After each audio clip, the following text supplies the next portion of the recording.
Welcome to this final section on capturing the public's imagination.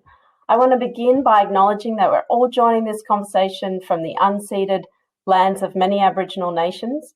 I'm joining from Wurundjeri country, and I pay my respects to elders past, present and emerging.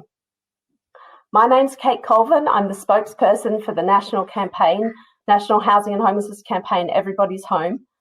And I also manage the policy and communications team at Victoria's peak body for homelessness, Council to Homeless Persons. Many of you will be very familiar with the Everybody's Home campaign. You will have signed a joint letter to the Prime Minister or emailed an action to the Treasurer, or you might have shared one of our digital actions, a petition or an email action with your supporters. And if you have, that's fantastic. Thank you. I absolutely love you. If you're not yet familiar with the Everybody's Home campaign, you can, it was started in 2018 as a shared asset across the whole community sector. It was started by homelessness and housing organisations as a way to work together as a big collective campaign rather than running lots of little mini campaigns, to build power in the community, to get the public on board, to get voters connecting with MPs, so that we can better influence the government to invest in social housing. So have a look in the discussion forum for links about how you can join the campaign. But as much as Everybody's Home is fabulous, it's not the only fabulousness that we have here today. We've got an amazing panel to capture your imagination about how to capture the public's imagination. You're going to hear from Chris Hancock from Crisis UK, which is the UK national charity on homelessness, about influential messaging that they've on messaging frames around homelessness. You're going to hear from Sally Rugg, who is definitely one of Australia's most awesome and fabulous campaigners, who's going to fill us in on a basic toolkit for successful campaigns. And you're going to hear from Jody Letts, a media star and community advocate who has her own experience of being unhoused, and she's going to share her reflections about what's important in representing homelessness. But I also want you to get involved and ask questions and participate in the discussion. And most of all, I want you to leave today ready and firing to fight for change, and with all the skills that you need gleaned in just 50 minutes. So to start us off, I'm going to introduce Chris Hancock, the Head of Practice from Crisis UK. Over to you, Chris. Hi, thank you, Kate, and hi everyone. Thanks so much for having me. Really appreciate it. So, yes, as Kate said, I'm going to talk you through a few slides on a piece of research that we did in the UK on how we think and talk about homelessness. So, Crisis UK, as Kate said, we're a national charity for people who are homeless in the UK. We've got 11 service centres around Great Britain, and that informs all of our policy and external affairs work. So if we can skip on to the next slide, please. So what I want to talk about today is this piece of research that we did with the Frameworks Institute in the States. So I'm going to go through, just recap our shared understanding of homelessness, what the UK public thinks about homelessness, and what we found, and we're still testing, we're absolutely still testing this stuff. We do not have a definitive sort of flawless version of this yet, but our most effective values and metaphors for reframing homelessness. So if we can skip to the next slide.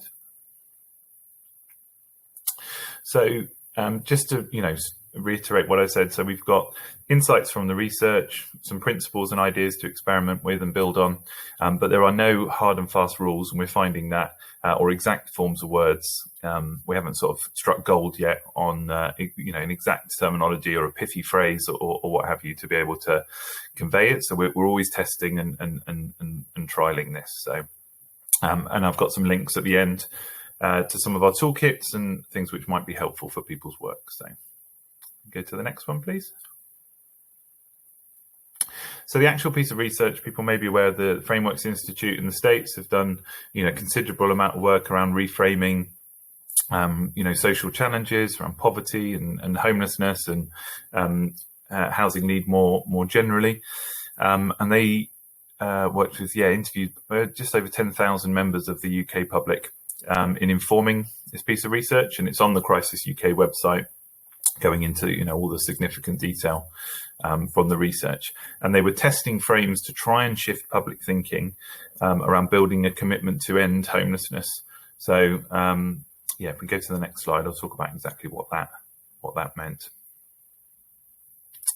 So what we needed to do was to recap a shared sector story. So off the back of this piece of research, what we're doing is we're training and working across the sector in the three nations of Great Britain and Scotland, Wales and England, working with our colleagues across the sector to share the findings from the research and then try and encourage a shift in the way that we talk about homelessness, especially through our fundraising campaigns. And that's not always easy. We've traditionally, and as an organisation, Crisis have been, very guilty of this, is an assumption that what works in fundraising is to play into a bit of a fatalistic message, a message which is trying to instill, sympathy and pity.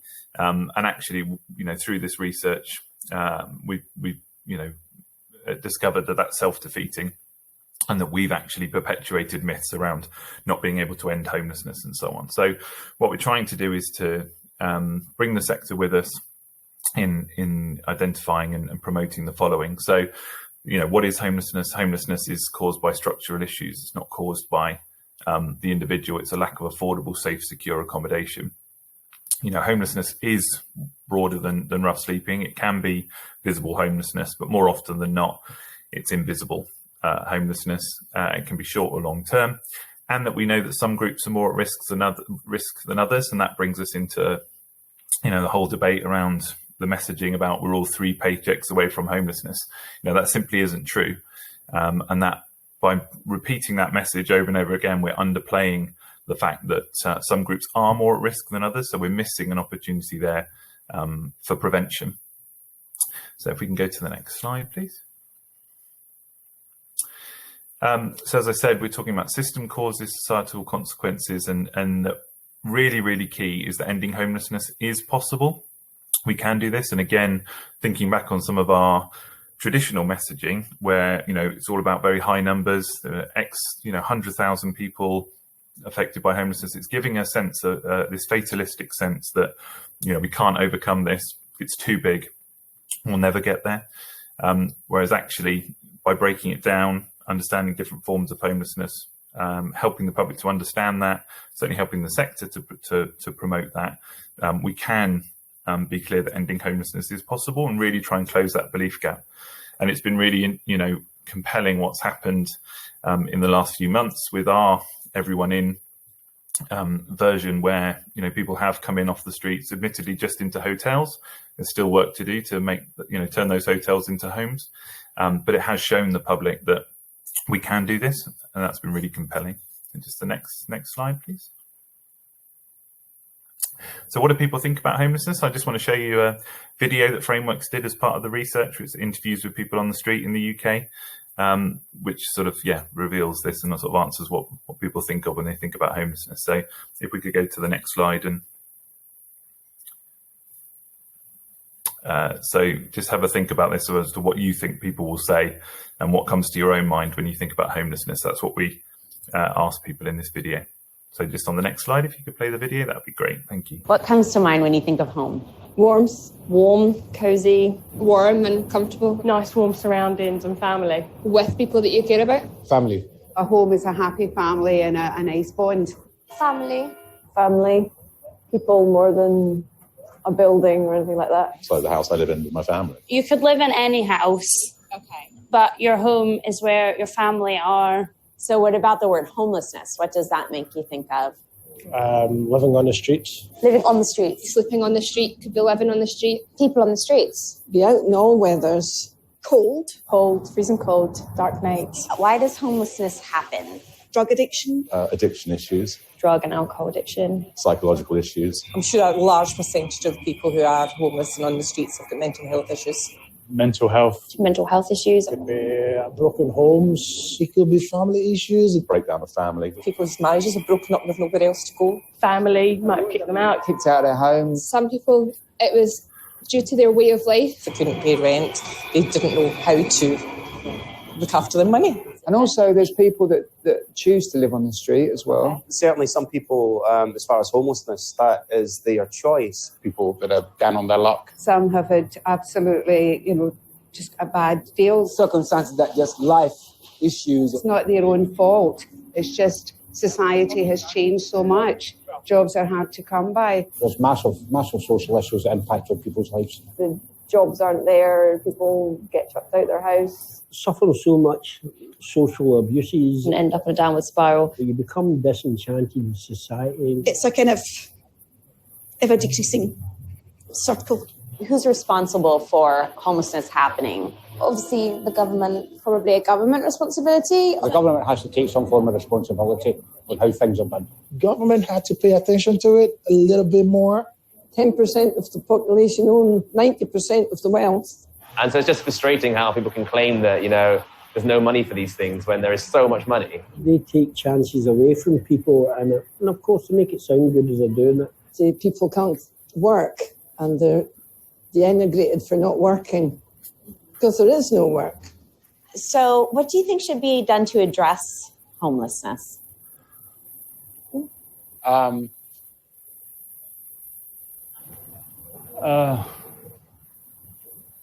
More money into mental health facilities. Good addiction support for people who fall by the wayside. I guess more money put into social state, into hostels and things. I think it will always happen, regardless. I suppose it's all kind of chicken and egg things. You will always find it. You will always see it. People will always run into difficulties and problems. Some of the people you see around here are actually it's tragically almost beyond help. So yeah, so as you can see through that, lots of views on what causes homelessness, a lot of focus on the individual, not a lot around what would be the what are the answers and what are the solutions, and some of the mental shortcuts that the report talks about that you can see there, all come through in those interviews. So an underlying sense that the government is responsible, but the system is rigged in some way, but keep coming back to this point that it's the individual's fault, the individual's responsibility. So we can skip to the next slide, please. So we've got these three communications challenges. So we've got a very narrow definition of homelessness, the sense of individualism, no mention at all about prevention at all, which leads to very much this sense of fatalism. So there are the three challenges that we sort of took from the main ones that we took from the research and that we're trying to address. If we could have the next one, please. So our practice is fueling this belief gap, as I spoke about. So we've created this sense that homelessness is inevitable, that it's the responsibility of the individual to solve, and that there aren't solutions for it. So I'm just going to talk about some of the things we're trying to do to close that belief gap. Could we have the next slide? Great. So we did some part of the report, analysed some of the stories that are being talked about in the media, and absolutely, as a sector, we were adding to these. Because of time, I won't go through all the individual stories there, but you can see, lots of talk about choice, lots of not a lot of reference to how the system and how structural causes are the biggest issue.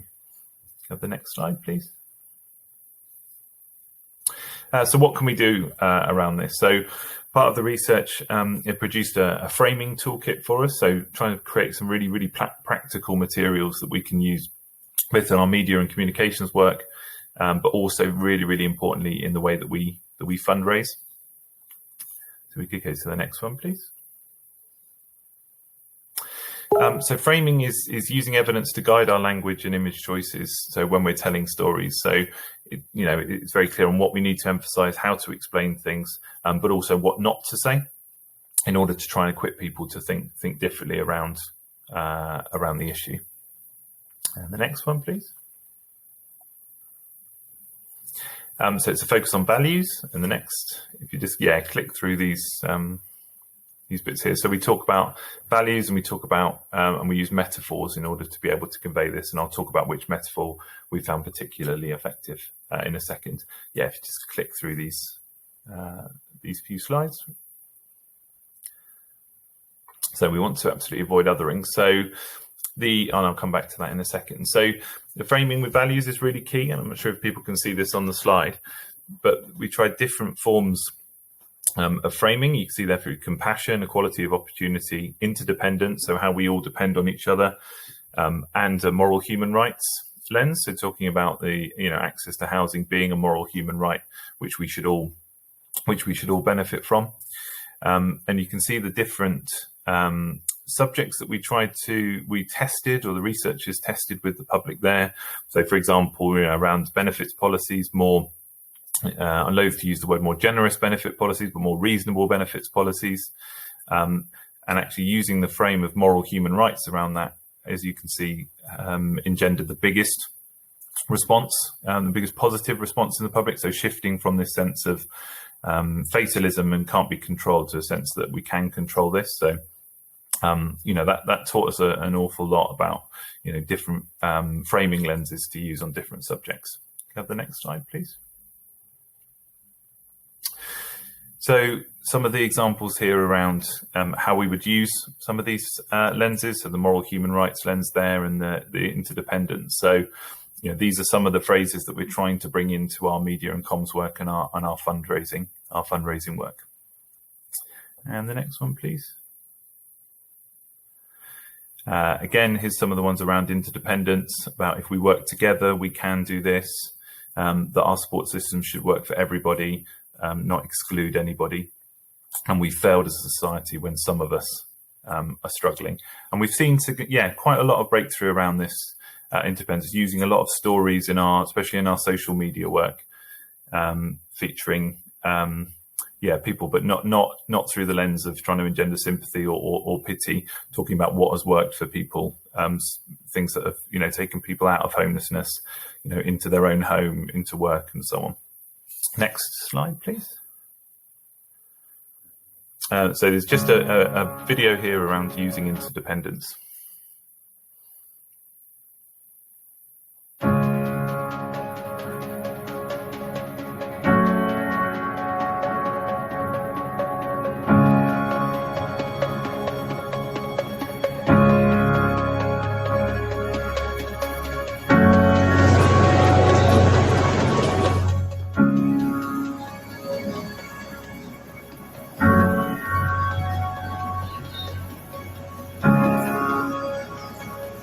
I got the keys for this flat on the 22nd of April. Here I was standing in my own home, and I've never been more comfortable in my life. So we've been able to give out, obviously with generous donations, mobile phones, care packages, and lots of other great resources that we've received from the people's generosity.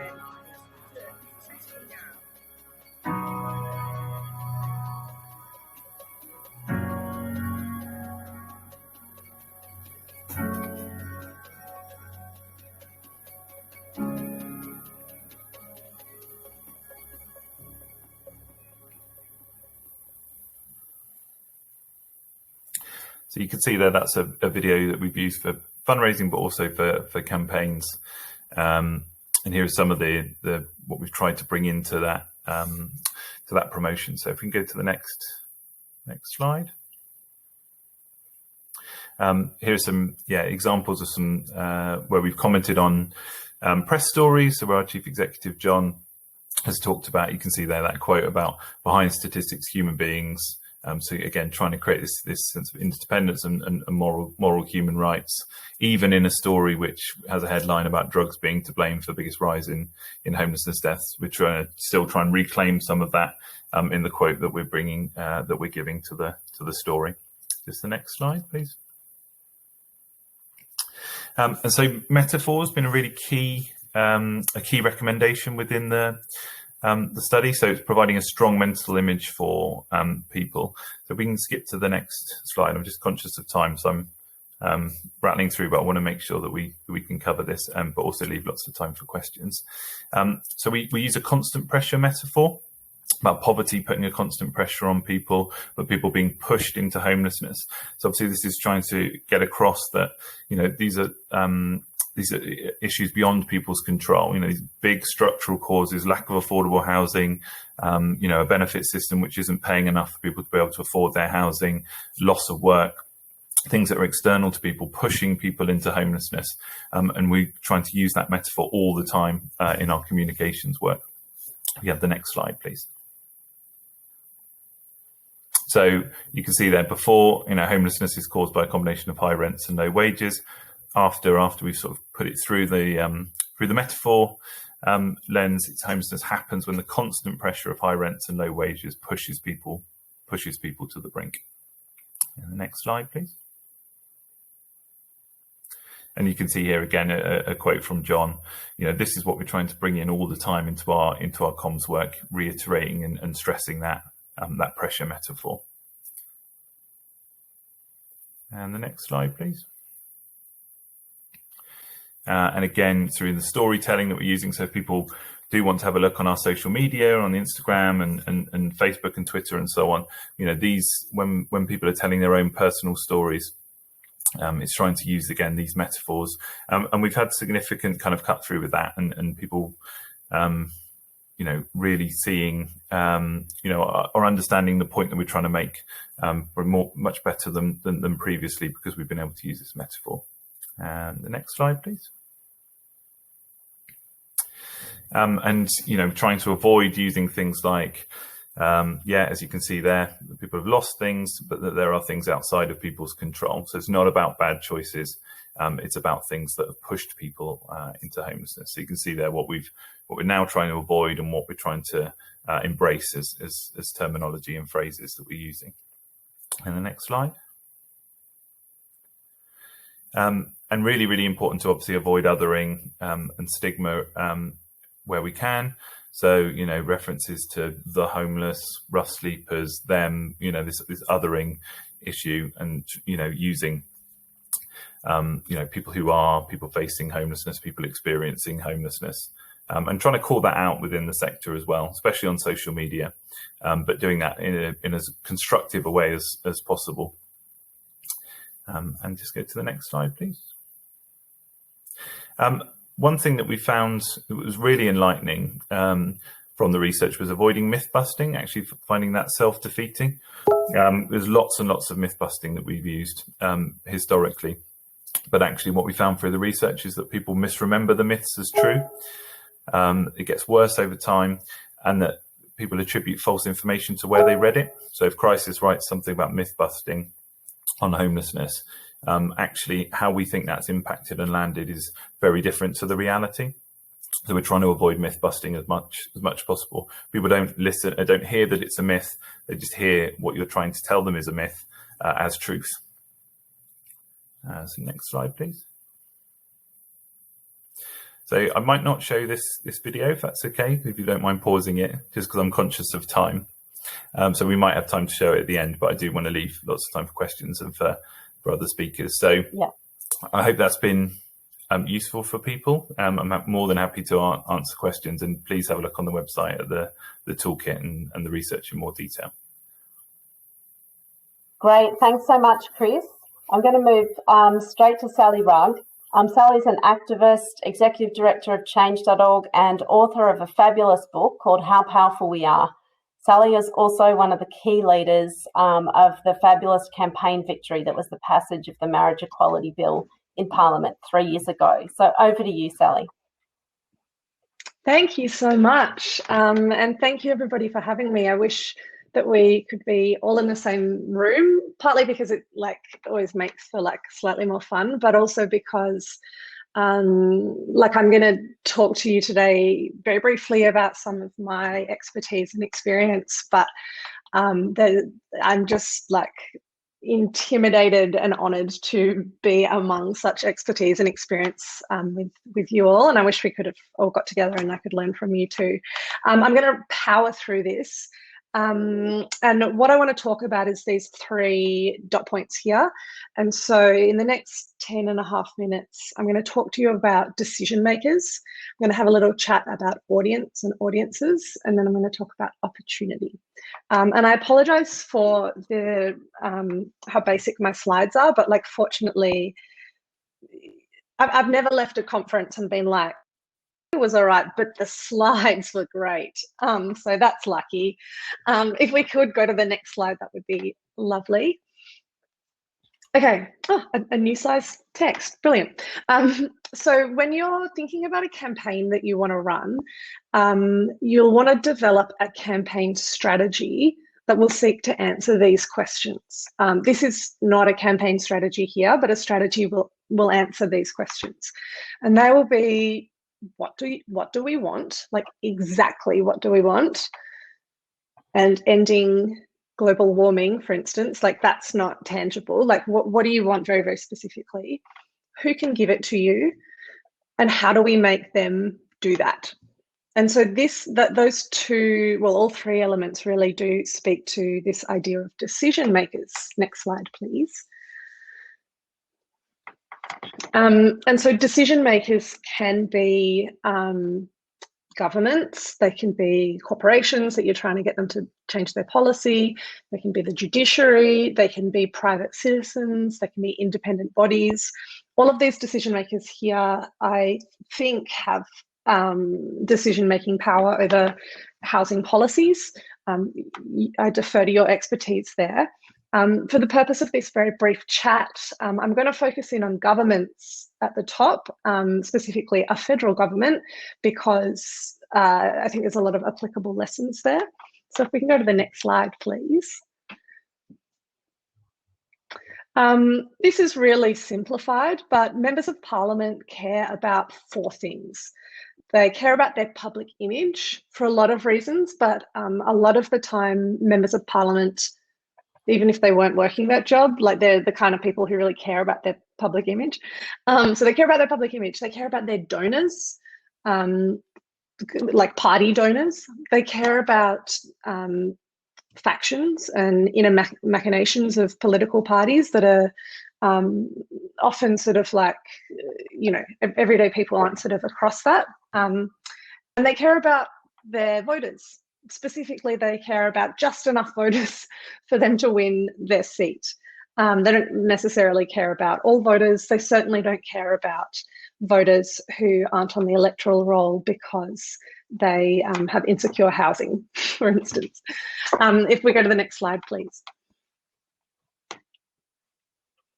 So there's ways to apply pressure on all these influence points for members of parliament. I'm not going to go into all of them, but I think, like, from an outsider, so to speak, point of view, I think the like housing sector does really well in a lot of these regards, like particularly with media. I think there's really compelling, compassionate stories in the press, not all the time, but oftentimes.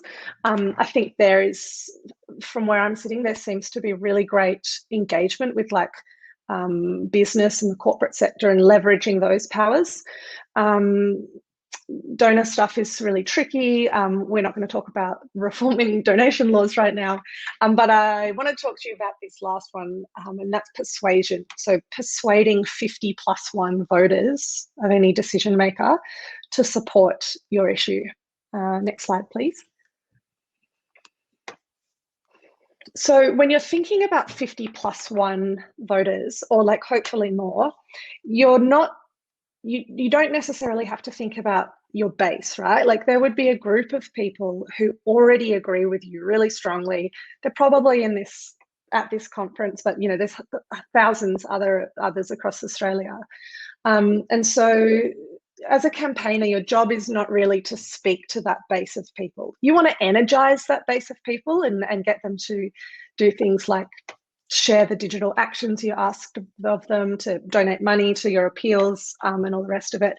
But campaigning work shouldn't really be speaking to that base. You want to be speaking to like the next concentric ring of your audience. And so I don't know the answer to this, but I'm sure many of the people here in this digital room will have a sense of the people that they need to persuade.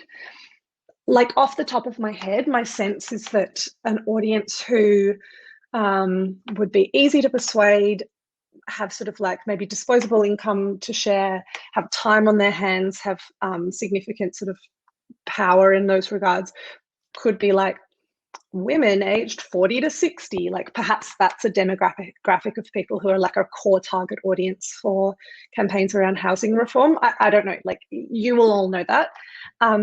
But when you're thinking about who you need to speak to persuade, you also want to think about what do they need to hear and tailoring messages exactly to those people. If we can go to the next slide. But no matter who your target audience is, in a local electorate, in a national electorate, in a council election, whatever it is, whoever the group of people you're trying to persuade, there are universal truths about everybody.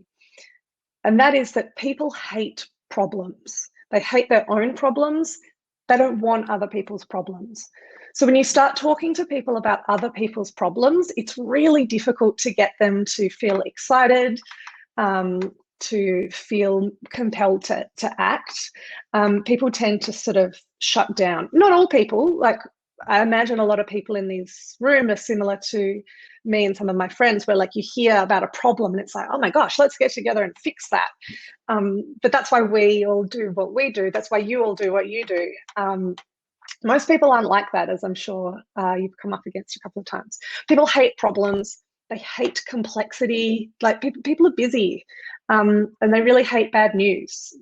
Like if your campaign is structured around bad news, problems, complexity, people shut down. Sometimes, yeah. But if we go to the next slide, please.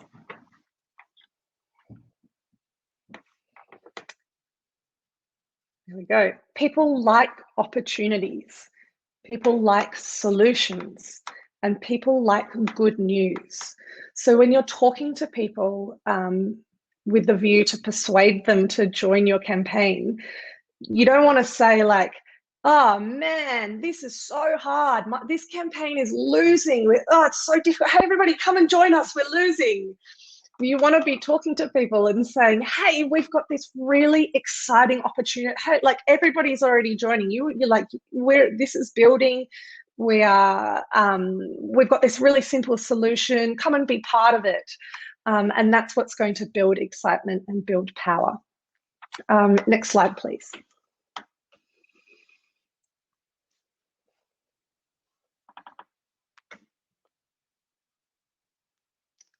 Another slide that I can. Well, while we wait for the next slide, I think what it says is that everybody knows about homelessness. Everybody knows that homelessness is bad. And in fact, everybody supports an end to homelessness. So in my opinion, it is not the job of the housing sector or the homelessness campaigning sector to convince people that homelessness exists and is bad. Here we go.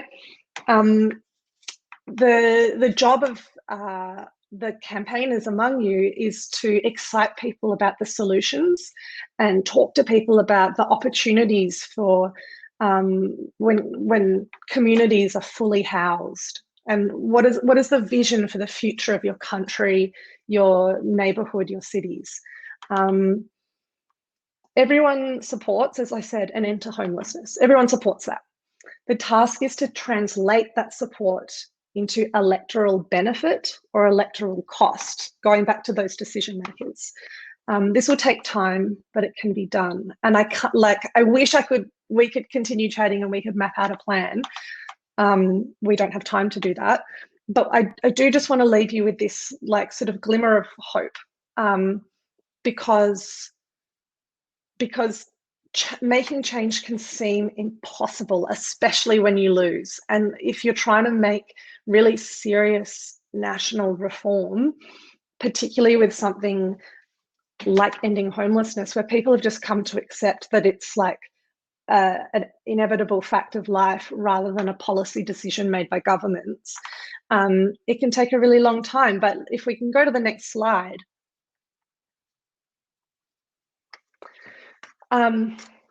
So at the top, Kate mentioned that one of the campaigns I worked on for a very long time was the campaign for marriage equality in Australia. And I just want to talk you very quickly through this. So on the black and white photo there, the vertical one, that's in 1978, and that's the first Mardi Gras in Australia. That protest was a violent clash with police about ending police brutality towards homosexuality, because homosexuality was still illegal in Australia, criminal.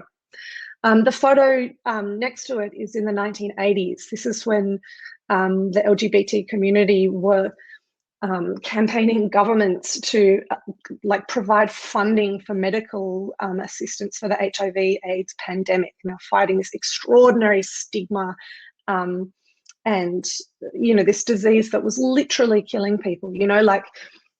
It's been difficult for me to hear people talk about the coronavirus as being the first pandemic in a generation, because it wasn't.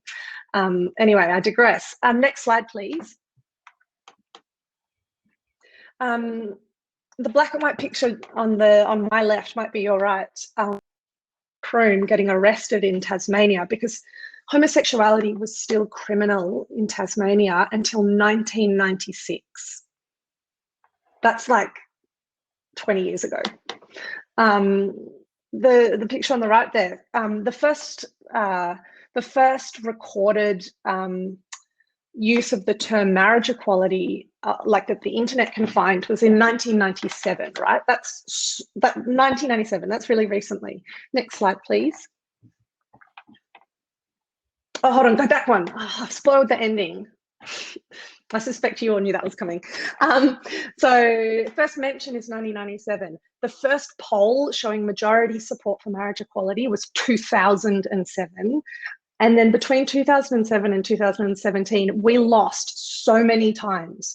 Like Kevin Rudd voted against it, Julia Gillard voted against it. We lost and lost and lost and lost.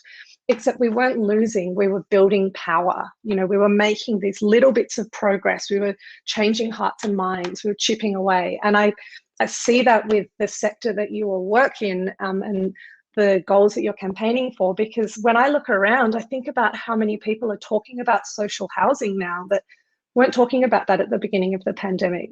And I think that is like a really significant change that I've certainly seen in the last year, and I know that has come from a bunch of campaigning work. And if we go to the next slide, you'll see the ending of this story, which is that by the time that this legislation went to Parliament, not only did it pass Parliament, but every single member of Parliament, except for 5, are sitting to the right of the chair there because they wanted to be part of this really simple opportunity to do something really good. Like all of them wanted the sort of accolades and the reward for that. And the thing is like, you've got to let them. And so it kind of looks like this, but if we go to the next slide, we all know that that moment actually looks like this. And the reason why I've just laid that all out is that when there was marriage inequality, it felt for a very long time, certainly for people far older than me, that this could never happen.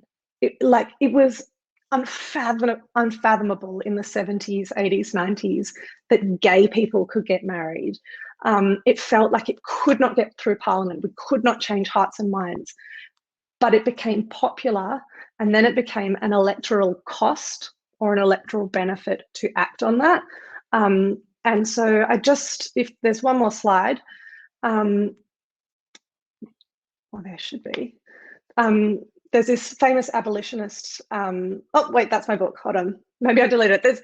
People will probably know the phrase, the arc of history is long, but it bends toward justice. And I think that's probably true. And like far be it from me to fact check Martin Luther King, but I believe that the arc of the universe, the arc of history is long, and it will bend toward justice if we push it. And so it's up to all of us to push it. And the reason why I've put my book there is because I wrote a book about everything I know. I'm not trying to make a sale, but if you would like to know more, let me know if your organisation would like a copy, and I will post one to you for free. Ask your library if they have it. Hopefully they do. You can obviously buy it, but yeah, I just, if you want to learn more about campaigning, and particularly this one, I wrote a book about it. Thank you so much for having me. Thanks so much, Sally. It is a fabulous book, by the way. And so much food for thought there, but we're going to go straight to Jody. Jody's a graduate of Council to Homeless Persons Peer Education and Support Program. She's very actively involved in advocacy and educating the public about homelessness. So Jody, can you tell us about your experience of being an advocate and what you see as important to convey about your story when you're talking to the public? Thanks, Kate. I had an experience of homelessness 5 years ago, and that experience was not alone. That was an experience I shared with my teenage daughter at the time, and also a range of animals that we had that we couldn't care for during that period of time. So for us, we went through a whole range of services and service systems that we had never been in contact with prior to that. We, to be honest, had very little knowledge apart from what the media had provided for us over the years, and that was our basic level of understanding of homelessness. So during that experience, I was given an opportunity to come on board with the Council to Homeless Persons to try and help shape the way that things were moving for people during that experience.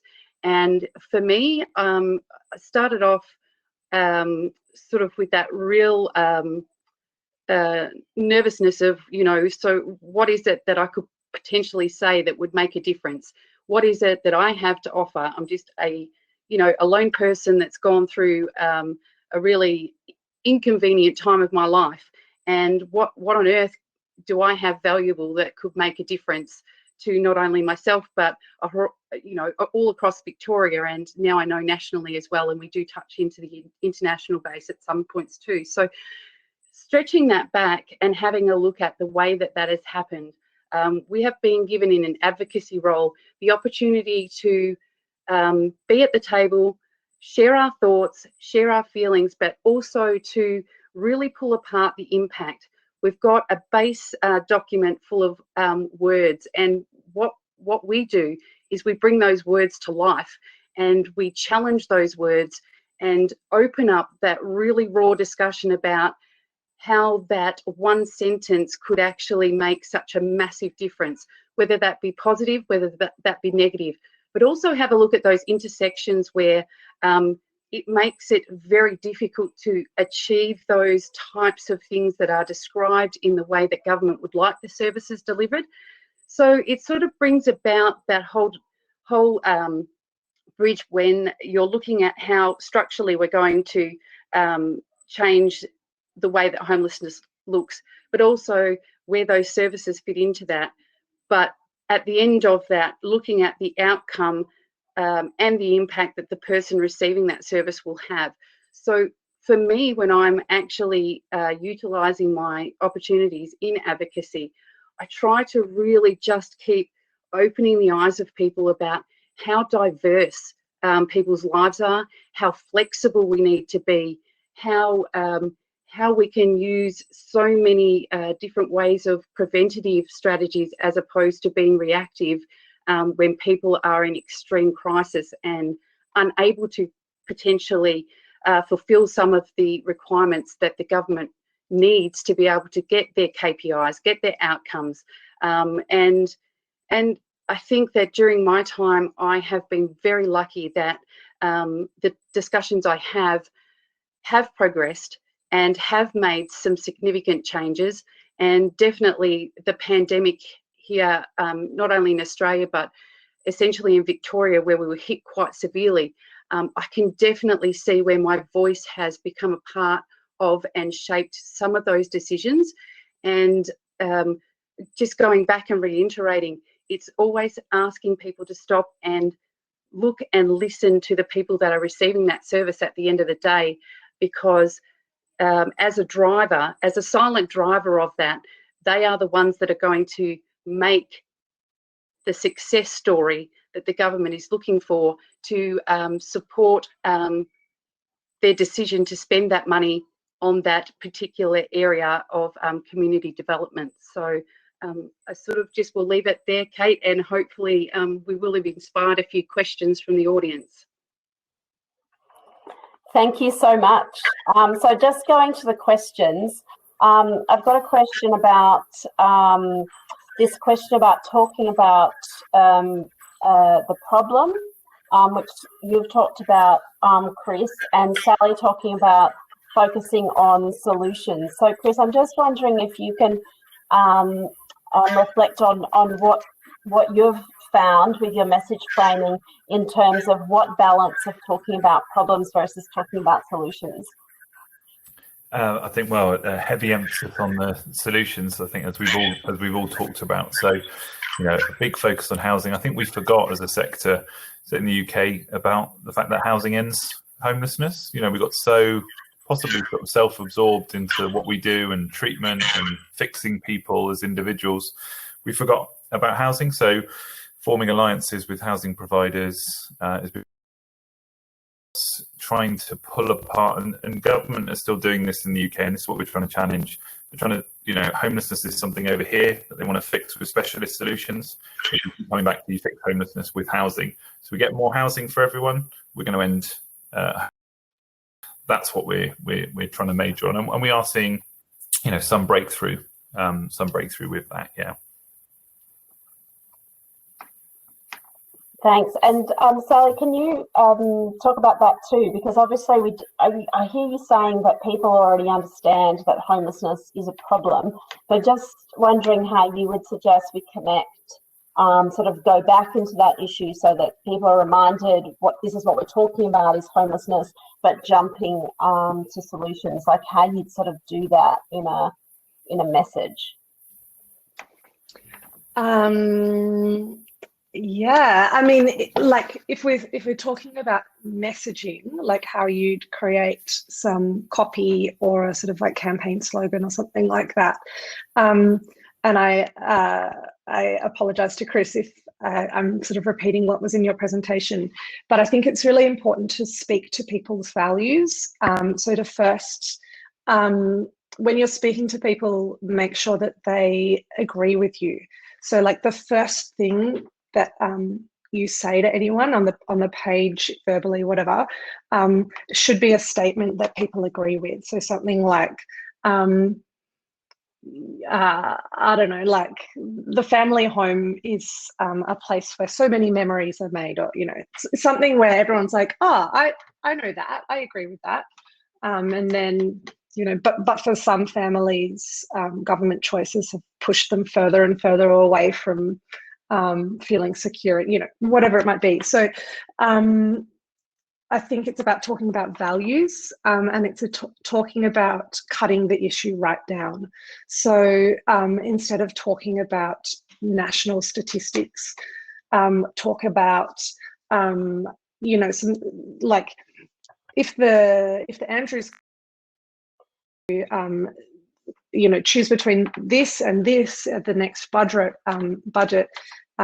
X amount of people in your neighbourhood would have stable and secure housing. And so people can really visualise the beginning, middle and end of the solution, and in a way that feels very local to them. If not local in terms of proximity, local in terms of that person's demographic, whether it's like a young mother or like, you know, divorced dads or, you know, whatever.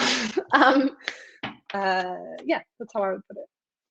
Thank you so much. And look, just one, I've got time for just half of an extra question.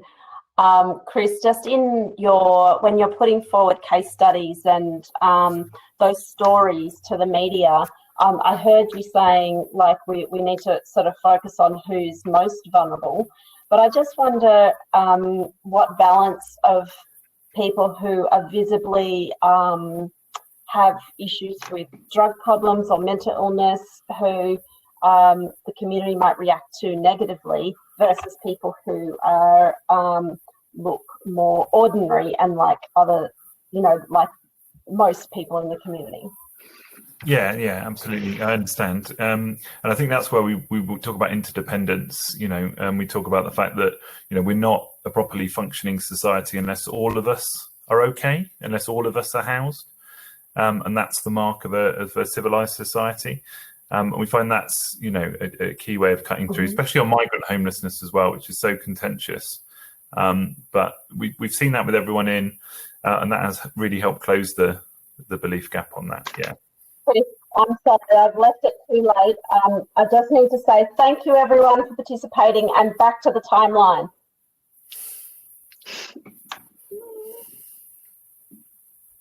Thanks folks, sorry we ran out.